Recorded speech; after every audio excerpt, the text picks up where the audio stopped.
The cowboy stood in the barn, rain hammering the roof like accusations, staring at the Navajo woman who'd invaded his carefully constructed tomb.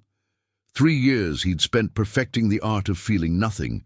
3 years since cancer stole his wife and left him a hollow shell, raising daughters he could barely look at. But this stranger, with her quiet eyes, saw through every defense. "Your daughters are terrified of losing you," she said, and he wanted to hate her for the truth. Instead, something cracked inside his chest, something he'd sealed shut the day they lowered Sarah into the Arizona dust. The question was whether that crack would kill him or save him. The Arizona sun beat down mercilessly on the Barrett ranch, but Wyatt Barrett barely noticed anymore.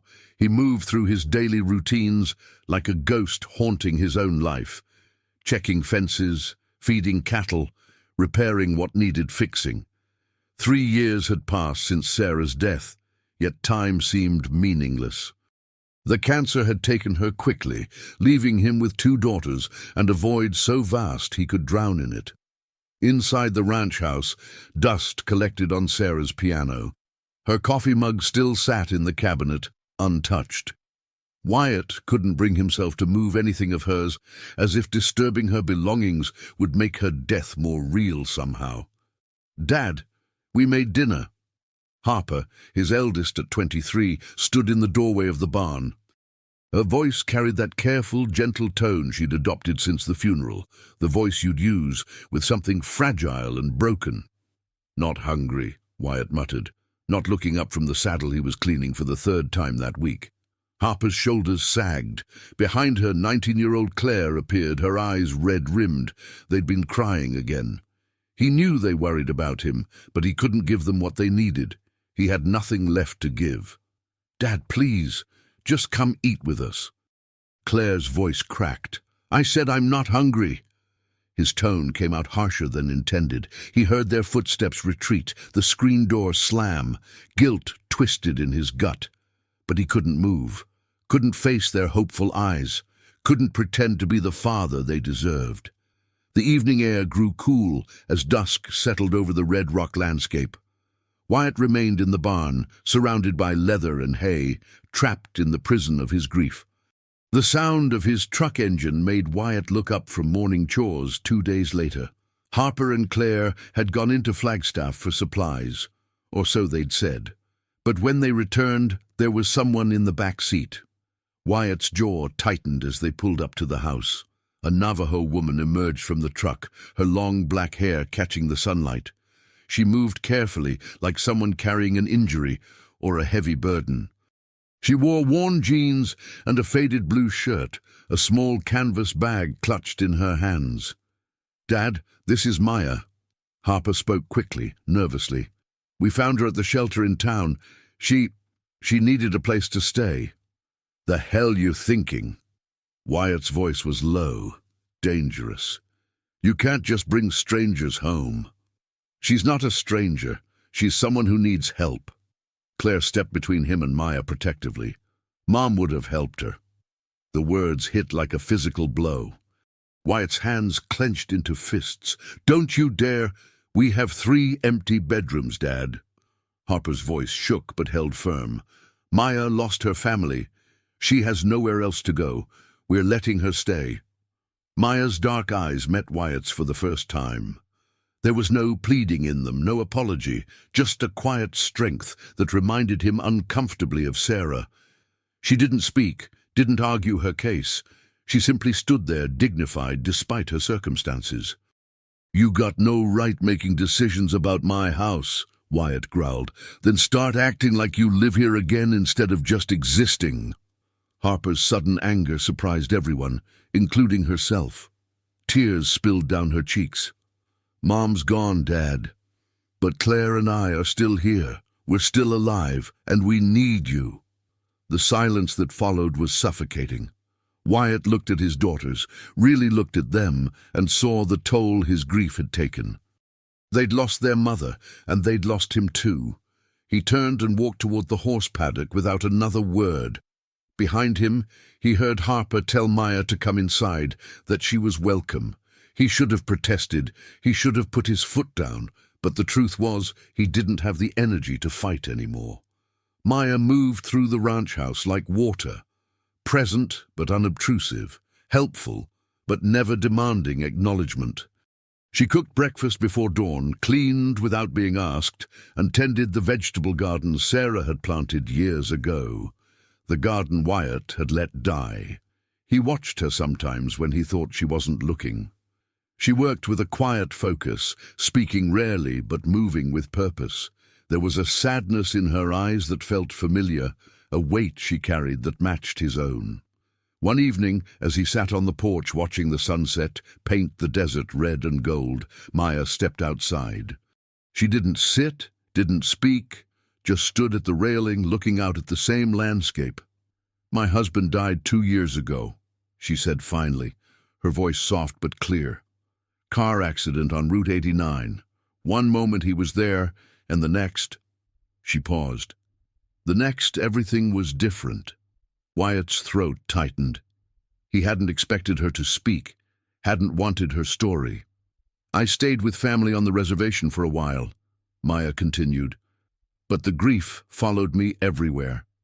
Every room, every face reminded me of what I'd lost. So I left. Thought maybe distance would help." She turned to look at him. "It didn't." "Then why'd you stay gone?" Wyatt's voice was rough.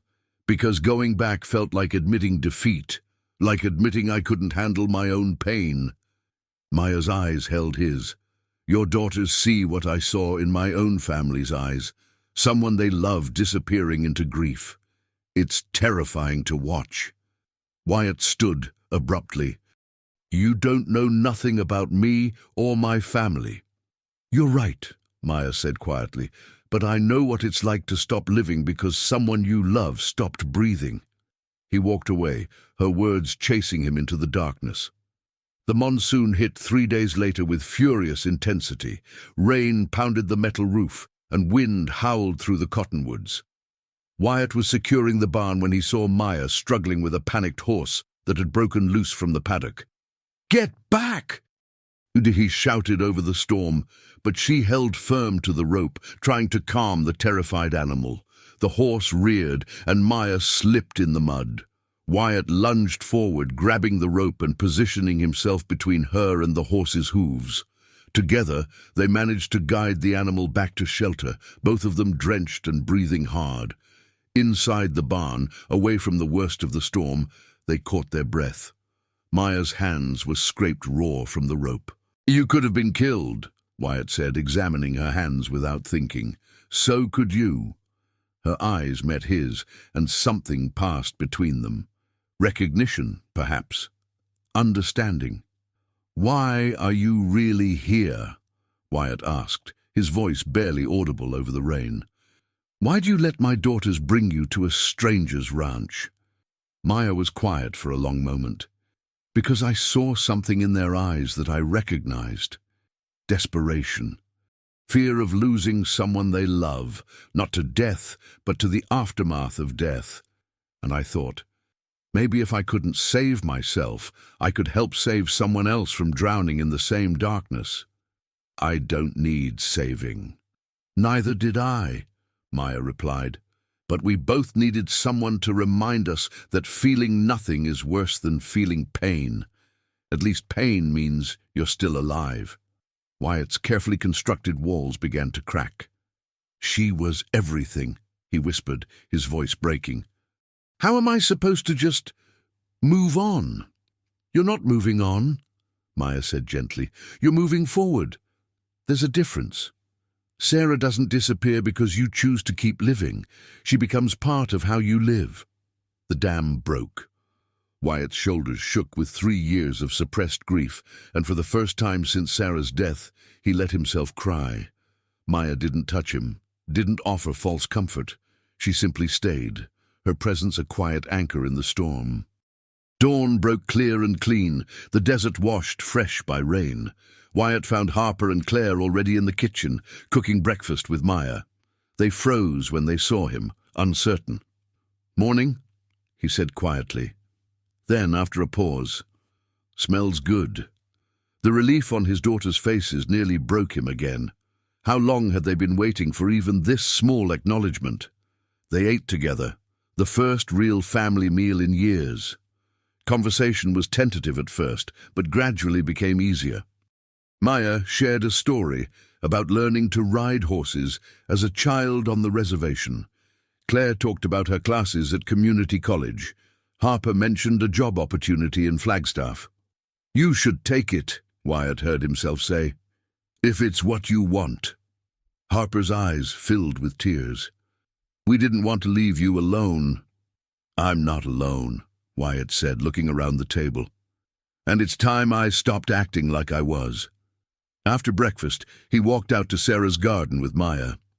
The monsoon had revived some of the plants, hardy things that had survived his neglect. "Will you teach me?" he asked. "How to bring it back?" Maya smiled, her first real smile since arriving. "Yes." They worked in comfortable silence, pulling weeds and assessing what could be saved. It was small work, humble work, but it was a beginning. That evening, Wyatt finally moved Sarah's coffee mug from its shrine in the cabinet. He washed it carefully and set it on the shelf with the others. Not forgetting, never forgetting, but making room for new mornings, new memories. Claire found him on the porch at sunset, the same spot where Maya had spoken to him days before. "She's planning to leave," Claire said quietly. "Maya, she thinks she's overstayed." Wyatt was silent for a moment, watching the sun paint the desert in shades of amber and gold. The same sunset Sarah had loved, the same beauty that would continue long after all of them were gone. "Ask her to stay," he said finally. Tell her we'd like her to stay, if she wants to."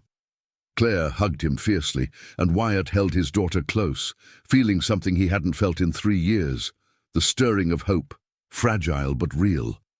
The ranch house behind them glowed with warm light, no longer a tomb, but a home again. The desert wind carried the scent of rain and sage, and for the first time since Sarah's death, Wyatt Barrett let himself imagine a future that wasn't just about survival. He was still broken.